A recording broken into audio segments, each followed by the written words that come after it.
அஸ்ஸலாமு அலைக்கும் welcome to சசஸ் kitchen. இன்றைக்கி நம்ம அவல் தட்டை பண்ண போகிறோம். அதுக்கு தேவையான பொருட்கள்னு பார்த்துடலாம். நான் இன்றைக்கி 2 கப் அவல் எடுத்திருக்கேன். ஒரு பெரிய உருளைக்கிழங்கை வேக வச்சு தோலுரிச்சு எடுத்திருக்கேன். இன்றைக்கி மசாலா நான் சிம்பிளாக தான் வச்சுருக்கேன். நீங்கள் வேணுமா எந்த மசாலானா போட்டுக்கலாம். 1/4 டேபிள் ஸ்பூன் மஞ்சள் பொடி, 1/4 டேபிள் ஸ்பூன் மிளகாய் பொடி, உப்பு தேவையான அளவு, அப்புறம் பொரிக்கிறதுக்கு எண்ணெய். இவ்வளோ தான் தேவையான பொருட்கள். வாங்க செய்ய ஆரம்பிச்சிடலாம். ஃபஸ்ட்டு ஒரு பெரிய பவுலில் நம்ம அவலை சேர்த்துடலாம். இதை நம்ம அலசி எடுக்க போகிறோம். அதனால் ஒரு கிளாஸ் தண்ணி சேர்த்துக்கிறேன். இப்போது தண்ணி பத்தலை, இன்னொரு கிளாஸ் தண்ணி சேர்த்துக்கலாம்.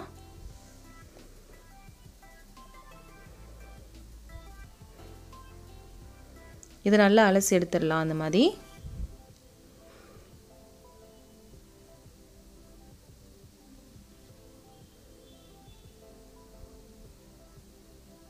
அலசிட்டேன்.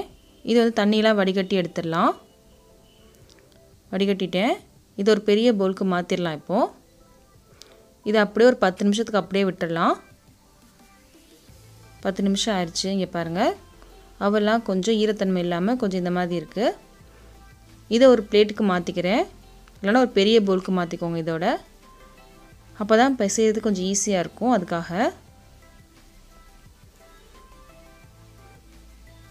அவல் இந்த அளவுக்கு இருக்கணும், ஈரத்தன்மை இருக்கக்கூடாது.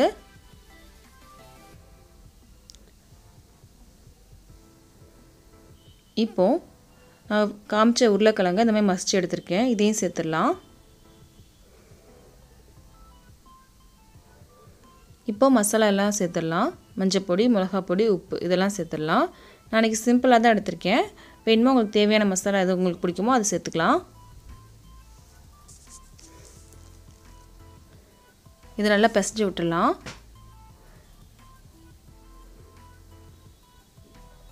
ஃபஸ்ட்டு எல்லாத்தையும் கலந்து விடலாம்.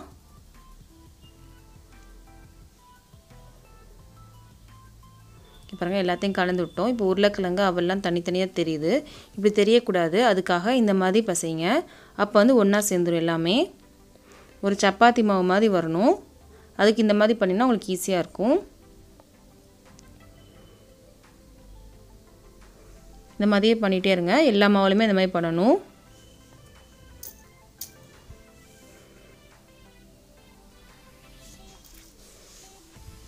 எல்லா மாவுலையுமே பண்ணிடலாம். இப்படி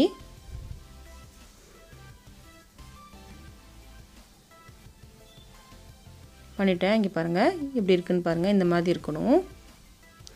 இப்போ ஒரு 1/2 ஸ்பூன் எண்ணெய் சேர்த்துக்கலாம். இது சேர்த்து ஒரு 5 நிமிஷம் வரைக்கும் நல்லா பிசைஞ்சிடலாம். நல்லா சாஃப்ட் ஆகணும். அது வரைக்கும் நல்லா பிசைஞ்சிடலாம். கையில் ஒட்டாமல் வரணும். இதுக்கு எந்த மாவும் தேவையில்லை. இங்கே பாருங்கள், நல்லா பிசைஞ்சிட்டோம். இப்போ ஒரு டோ மாதிரி வந்துருச்சு, சப்பாத்தி மாவு மாதிரி. இப்போ மேலே காயாமல் இருக்கிறதுக்காக கொஞ்சம் எண்ணெய் தடவிடலாம். இப்போ மாவு ரெடி ஆயிடுச்சு. அடுத்து என்ன செய்யணும்னு பார்க்கலாம். இப்போ கொஞ்சம் மாவு எடுத்திருக்கேன்.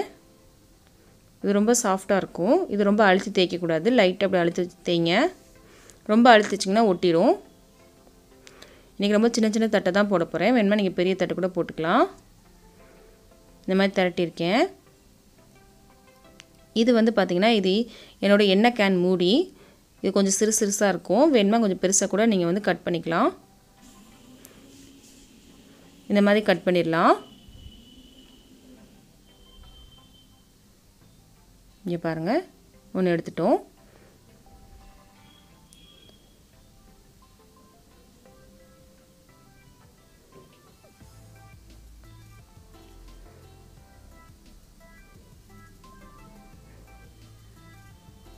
இப்போ 3 கிடச்சிருக்கு நமக்கு. மிச்சம் இருக்க எல்லா மாவுலையுமே இந்த மாதிரி திரட்டி கட் பண்ணி எடுத்துடலாம்.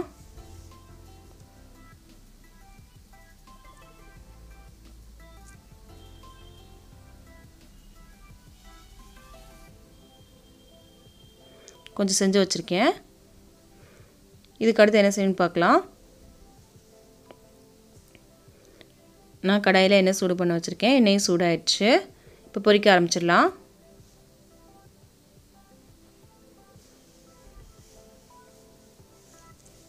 ஃபஸ்ட்டு போட்டுன்னு எல்லாம் சேர்ந்து ஒட்டிக்கும். பட் கொஞ்சம் பொரிஞ்சதுக்கப்புறம் தனித்தனியாக வந்துடும். பொரிஞ்சதுக்கப்புறம் லைட்டாக பாருங்கள் எல்லாமே ஒன்றா சேர்ந்து வருது. மேலே எலும்பி வந்ததுக்கப்புறம் தனித்தனியாக நம்ம பிரித்து விடலாம், இல்லைனா அதுவாகவே தனித்தனியாக வந்துடும். பாருங்கள், தொட்டோடனே தனித்தனியாக வந்துருச்சு. போட்டெல்லாம் கொஞ்சம் பொரிஞ்சிருச்சு. இது பொரியது கொஞ்சம் டைம் எடுக்கும். இப்போ திருப்பிடலாம். இதை போட்டதை மட்டும் திருப்பிடலாம். இப்போது நீங்கள் பெருசாக கூட போட்டுக்கலாம். இப்போ பாருங்கள், எல்லாம் பொரிஞ்சிருச்சு. இதை எடுத்துடலாம்.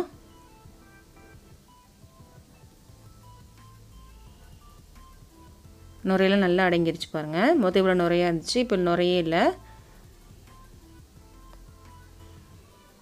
எடுத்துட்டோம். இப்போ அடுத்தது பொரிச்சிடலாம்.